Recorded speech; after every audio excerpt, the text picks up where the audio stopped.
Bueno, continuamos en Sanos de la Azotea, un programa de salud con idioma popular, por estos días y está en fuerte debate en la opinión pública, la vuelta a clase, ¿no? Con algunos protocolos y con alguna segmentación que está proponiendo el gobierno nacional, y siempre, ¿no? Sí. Con esta cuestión de los protocolos que todos y todos siempre, ¿no? El protocolo y esta cuestión de la norma, esta cuestión de la ley, que a veces en nuestra sociedad a veces nos cuesta, que sabemos que también tienen cierta porosidad los protocolos en relación al COVID-19. Así que un tema que tenemos que analizar de la mejor manera posible. Bueno, vamos a hablar unos minutos con Mario Burgos, psicólogo, epidemiólogo, integrante de la Comisión de Salud del Instituto Patria, para poder analizar estas medidas que claramente generan bastante dificultades. Así que, Mario, gracias por estar y contanos qué venís siguiendo. Bueno, primero la preocupación por la cantidad de casos que se produjeron ayer, pero que era esperable, digamos. Estamos llevando una dinámica contradictoria, es decir, la pandemia se estabiliza en puntos muy altos de contagio, en las zonas que ya estaba instalada, y avanza mucho más aceleradamente donde no había pandemia o la circulación comunitaria era mínima. Es decir, ahí ya tenemos un primer problema que tiene que ver con la distribución de los recursos, es decir, las necesidades y la situación que planteó la entrada del COVID por el aeropuerto de Ezeiza y por los puertos y por ese tipo de cosas, pero también la dinámica política argentina determinó que se pusiera casi toda la carga, casi todos los fondos a disposición del AMBA y de Cava. El problema es que ahora la epidemia avanza por todo el país y como Cava no baja la cantidad de infectados, no es que si vos tenés un problema en Mar del Plata y te falta un respirador, te lo van a mandar de Cava.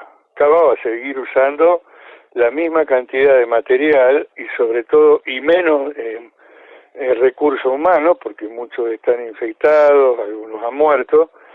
Por lo tanto, digamos, van quedando el interior librado a su suerte. Empieza a tener la pandemia rasgos unitarios, desgraciadamente, muy poco federales. Es decir, nosotros vemos todos los días que el periodismo, los medios de comunicación hablan con preocupación genuina, yo creo que no mienten, en el sentido de decir, ay, qué macana, qué Formosa, Tierra del Fuego, Jujuy, Misiones. No tendría que ser una macana, tendrían que los sectores que empezaron antes a enfrentar la pandemia haber bajado a un punto la dinámica de contagios de manera tal de que los recursos se pudieran usar en otra parte. Eso no está pasando. Parece delirante lo que te digo, pero es así. Claro. Digamos, cuando yo lo veo a Quirós que dice, bueno, estamos en una meseta, y eso no está bien. Como no estaría bien que yo salga de una infección con 39 grados. Es decir, ¿cuánto tiempo puede aguantar el cuerpo humano a 39 grados un tipo de 69 años? Muy poco. Es decir, que como meseta no sirve. Pero además, como la pandemia tiene que ver con lo colectivo, lo que se usa en un lugar no se puede usar en otro. Y los fondos lo mismo, y el recurso humano igual. Esa es la primera situación que me preocupa. La segunda tiene que ver con las discusiones que nos abren y que estamos discutiendo mal, ¿no? Es decir, el principal tema de estos días es el que vos planteabas, la vuelta a la escuela. No planteado desde el punto de vista de cómo ajustamos el sistema escolar a distancia para que los pibes mejoren su posibilidad de aprendizaje, sino en el sentido de volver a la escuela. Está claro que no se puede volver a la escuela porque los pibes se convertirían en vectores de la enfermedad. Es decir, se sabe, por lo menos es de conocimiento bastante afirmado a nivel universal, que los chicos tienen un curso menos violento de la epidemia, salvo algunos que realmente lo tienen, y sobre todo tienden a contagiarse, perdón, a evolucionar hacia enfermedad mucho menos que los adultos. Pero los chicos son grandes transmisores de la enfermedad, del contagio por coronavirus. Por lo tanto, discutir en términos de cuándo vuelven los chicos a la escuela es discutir la entrada del virus a través de los pibes. Esto te plantea un primer problema con mis colegas que hablan de angustia o ese tipo de cosas. Sí, es probable que un chico que sale poco a la calle se angustie. Ahora, mucho más probable que un chico que sepa que su padre, que su madre, que su abuelo, que su hermano mayor está infectado por COVID y lo está pasando muy mal y hasta muere porque él salió, aunque sea para ir a la escuela, y llevó el COVID a su casa. Ese pibe no va a estar angustiado unos días, va a estar angustiado toda su vida. Es decir, nadie se puede despegar de haber sido vector de una enfermedad. En todo caso, la única justificación que puede encontrar esa persona en su existencia es que quien lo mandó a la escuela fue su viejo, lo cual nos involucra a todos, ¿no es cierto? Es decir, si yo mañana tuviera un hijo en edad escolar y lo mando a la escuela, estoy trabajando a favor de la distribución de la enfermedad. Ese es uno de los temas. No sé si lo estoy planteando claro, pero es así. El segundo tema tiene que ver con que hay una mirada del aprendizaje muy precaria, pero sobre todo los especialistas. El aprendizaje no es solamente sumar, restar y multiplicar. Yo recuerdo que tenía un compañero de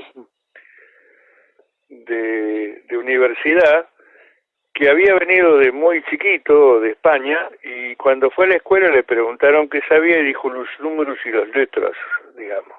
Claro. Eso no es aprendizaje ni es escuela. Los chicos van a la escuela a aprender a socializar. Este año lo que debería decir el ministro de Educación es que los pibes han tenido un aprendizaje que hay que reconocérselo. En todas las televisiones, en todas las radios, en todos los medios de comunicación se le debería estar diciendo a los chicos, no buscamos esto lo creó el COVID, pero ustedes han visto que hay situaciones en las cuales el no es la única respuesta. Han aprendido a ayudar a sus padres a resolver el problema de cómo convivir en sus casas. Han aprendido a esperar para ver a otro amiguito, porque hoy no se puede. Todo esto es aprendizaje. Claro, sí. Es como si el aprendizaje fuera, y además tiene que ver con una idea de que la escuela no enseña para la vida. Es una visión absolutamente cuadrada de la educación pública. Los chicos en este momento están aprendiendo lo principal para la vida, que frente a una amenaza colectiva, ellos tienen que participar de la respuesta. Por ejemplo, quedándose en su casa. No sé si... Me parece que esto, forma parte de toda una rediscusión a propósito de cómo se enseña, de qué contenidos se buscan y de qué se espera como crecimiento del chiquito. Nuestros hijos estos años, sobre todo mi nieto en este caso, lo que van a aprender no lo olvidan más. Como yo lo aprendí cuando la polio, la época de la polio, que no había todavía vacuna, la vacuna llegó en el 56, después de que Salk produjera la inyectable. ¿Hola? Sí, te escuchamos. Produjera la inyectable. La gente no tenía idea de cómo cuidarse, pero entonces apelaba a las cosas básicas, salía toda junta, pintaba los cordones de la vereda, los árboles, los que teníamos algún pariente fuera de las ciudades, nos íbamos a esos lugares y si podíamos nos llevamos 1 o 2 amiguitos. Bueno, yo aprendí eso, a los amigos se los ayuda, los amigos me ayudan a mí. Esto es más importante que saber los números. Los números en todo caso tienen que ver con esto, que 2 más 2 en afecto, en sociabilidad no es 4, es otra cosa, es un conjunto, es formar parte de una comunidad, es tener un sentido comunitario. Los chicos este año han aprendido comunidad en un mundo que va hacia el individualismo y a la anticomunidad. Al contrario, no es que se retrasaron. Al contrario, este periodo que vivieron los chicos les ha enseñado que sin el resto de la comunidad no se puede vivir, no se puede, digamos. Y esto, la sociedad moderna lo había perdido, lo había escondido abajo de la mesa, y lo importante para los pibes era el celular, la PlayStation, los juegos complejos, digamos, toda una serie, y sobre todo aquello que sustituyera la relación con los otros, digamos. ¿Por qué decaen los deportes colectivos? ¿Por qué decaen todo ese tipo de cosas? Porque hay un sistema productivo de consumo, de recreación, dedicado fundamentalmente a la relación mínima con los demás. Es decir, yo con una PlayStation juego con uno, yo con un celular estoy comunicándome, pero a una distancia que evita todo contacto.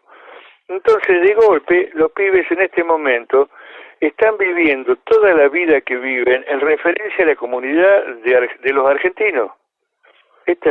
Todo esto, no entiendo cómo las autoridades educativas no tienen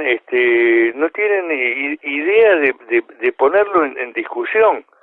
Entonces, que un tipo como Larreta salga con que hay que volver a la escuela, o su nefasta ministra de Educación, Sol Acuña, no podrían sostener una discusión 2 minutos en estos términos. No habría forma de que discutan, porque esto no solo no lo saben, no lo pueden manejar.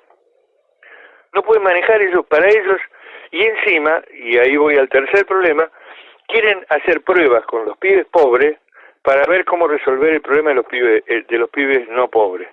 Porque a los que van a usar de conejillo de India para ver cómo funciona lo presencial, después, si se infectan todos ellos, bueno, decidirán que los pibes de otros sectores sociales no lo hagan. Y si no se infectan, usarán lo que aprendieron usándolos a ellos.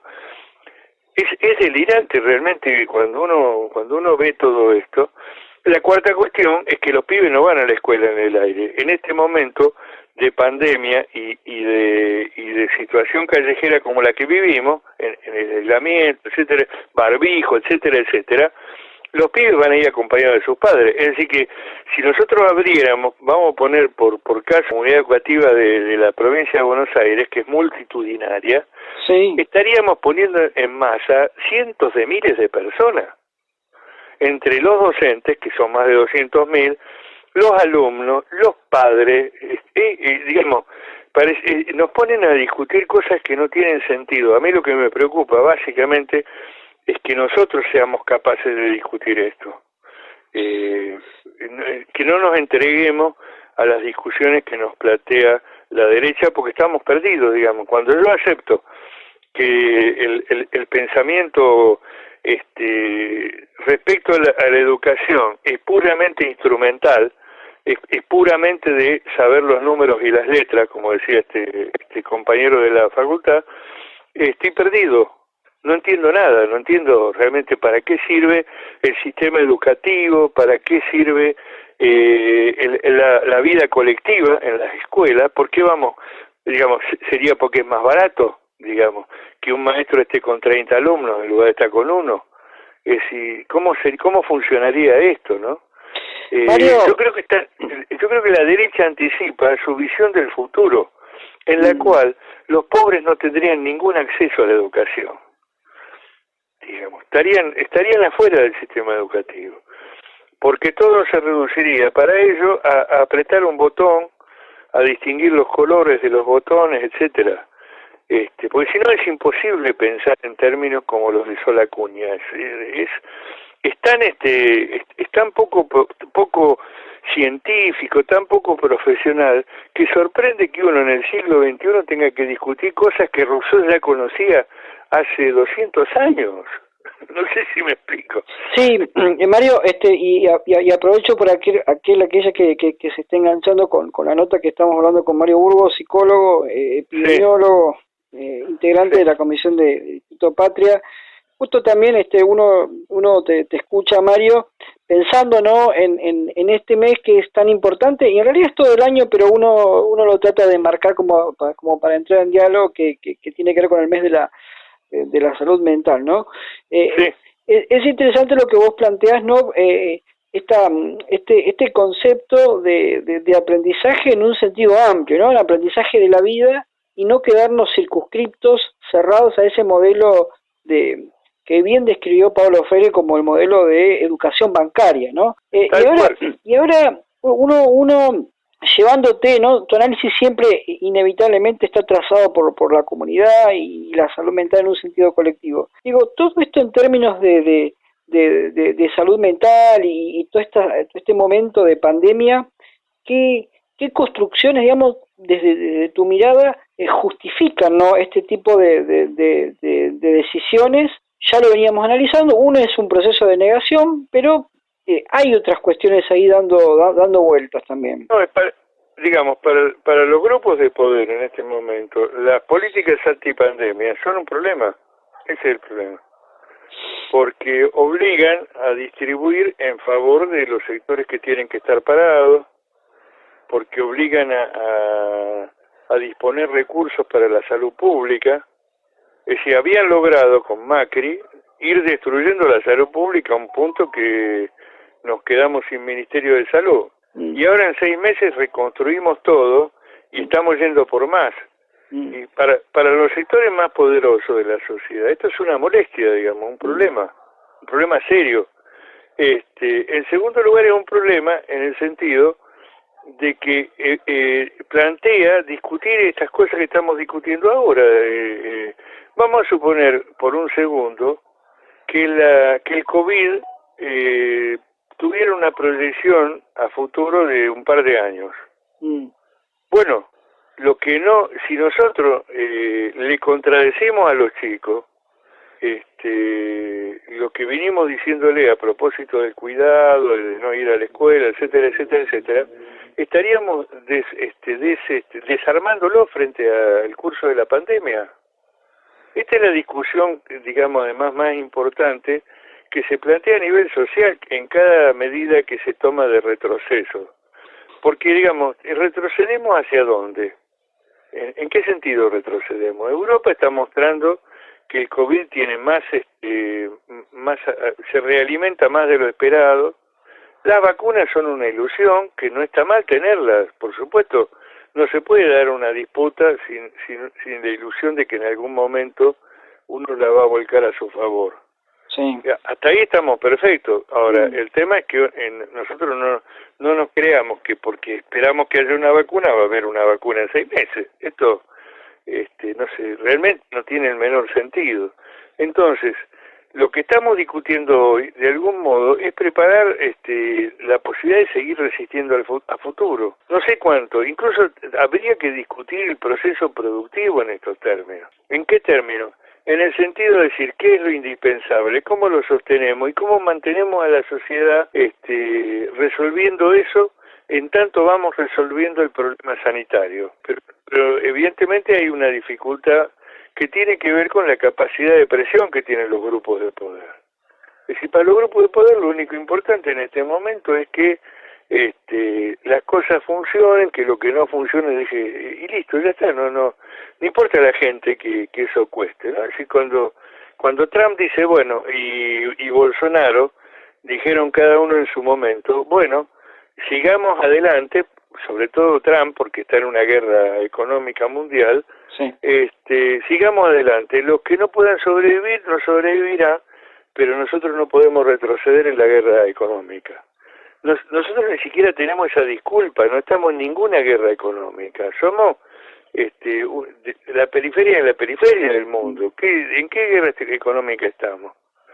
Es decir, nosotros tenemos alimento suficiente para nuestra población y el complejo agroexportador le esconde el grano y lo hace y fuga divisas. Es decir, hay más presente el boicot a la vida de los argentinos, que ella no creo que haya cosa que haga más presente el boicot. Es decir, en medio de una pandemia, el principal insumo, que es el alimento, lo retasean, lo encarecen. Y si hoy comprar un kilo de harina es casi $1. ¿Cómo puede ser esto? Estamos todos, realmente nos están acorralando. Y encima logran reducir las defensas frente al COVID, reducir las medidas defensivas frente al COVID. Estamos en una situación compleja. No creo que, digamos, yo quiero aclarar algo, ¿no? Sí, porque a veces algunos compañeros dicen, bueno, pero nos costó mucho sacarnos al macrismo encima, más bien, antes que el macrismo cualquier cosa.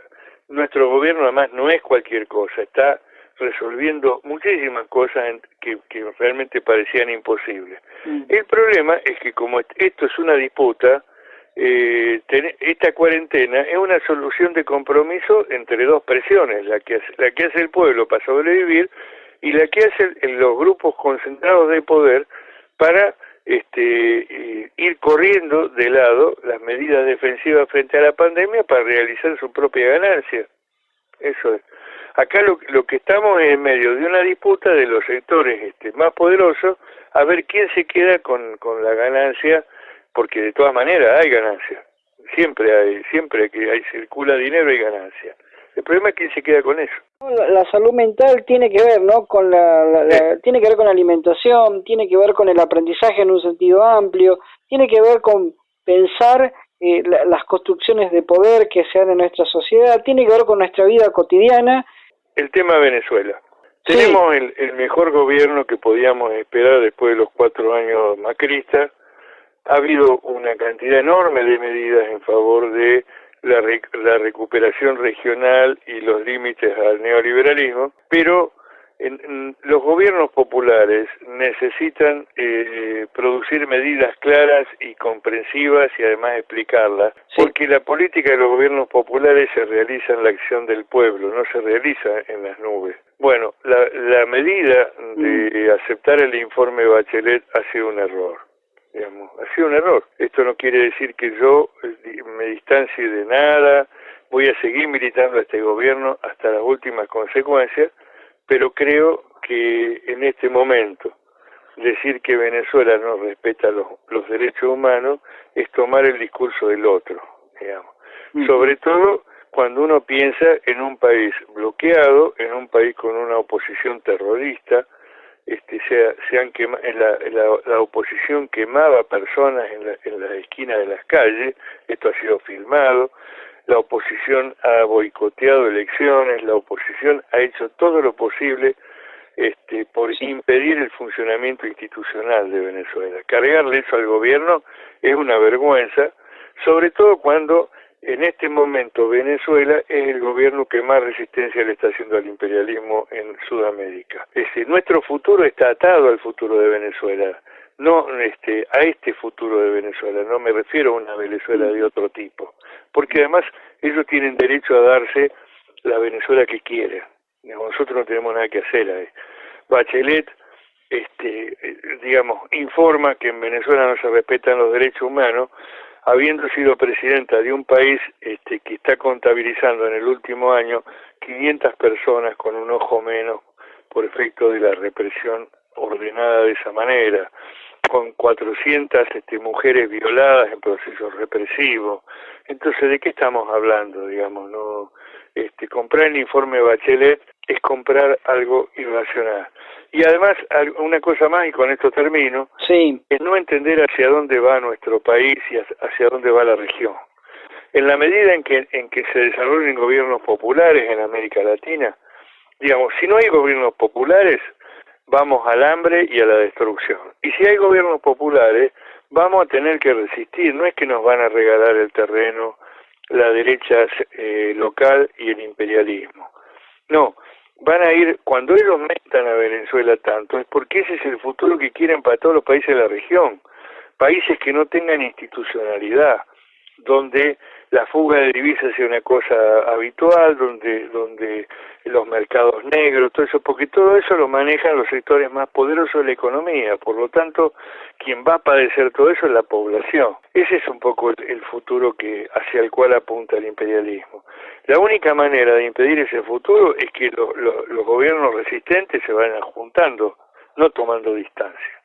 Esa es la visión. Es decir, tenemos que ser muy claros en esto, porque además necesitamos de la convicción de toda la militancia, de todos los compañeros y todos los compatriotas, para sostener al gobierno en este momento, en el cual nuestra oposición marcha en el mismo sentido que la venezolana. Mario, muchísimas gracias por la comunicación y también, ¿no?, de compartirnos tu reflexión en relación a la patria grande, que realmente siempre estamos en ese proceso de toda nuestra historia,